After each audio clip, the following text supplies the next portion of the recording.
In this video, I will discuss One Piece Chapter 1068. Of course, this video contains lots of spoilers. If you don't like spoilers, please leave this video. One Piece Chapter 1068 continues the story about the arrival of CP0 on Egghead Island. There are many interesting facts in this chapter. But before we start this video, please smash that like button. And if you haven't subscribed to this channel, please subscribe and click notification bell, or you will miss future anime videos.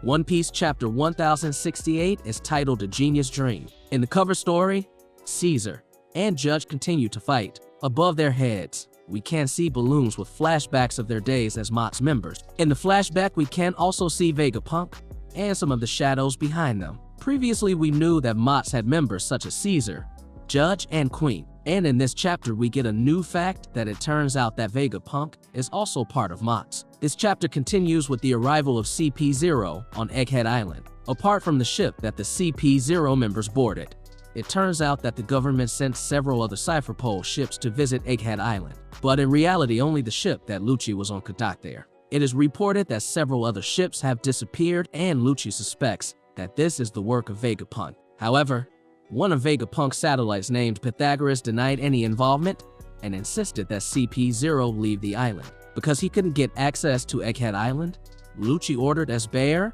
or Seraphim Kuma to move all the Cipher Pol members on the ship to the mainland of Egghead Island with the power of his Nikyu no Mi. Of course, it's very interesting to see that Seraphim Kuma can use real Kuma's devil fruit powers, unlike the Pacifista who can only shoot lasers from their mouths and hands. After the Cipher Pol left the warship, Vegapunk's Sea Beast weapon destroys the ship. In Kamabaka, the real Kuma uses his Nikyu no Mi power to go places we don't know. 2 weeks ago, I made a theory about where Kuma went, and it looks like the place Kuma is going to is Egghead Island. For more details, you can watch the video. Back to the discussion. Elsewhere on Egghead Island, Vegapunk tells about his dream where he wants to give free energy to people all over the world.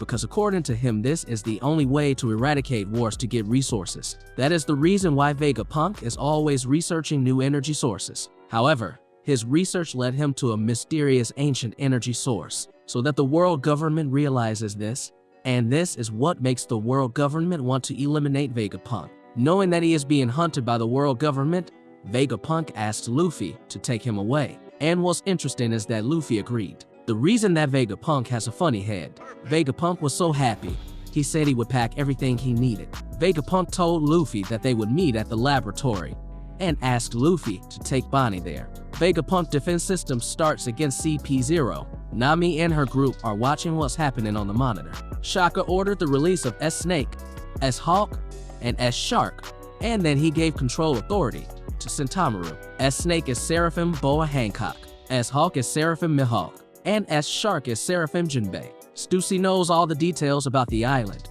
She says it brings back memories. Kaku is very excited and hits several laser traps.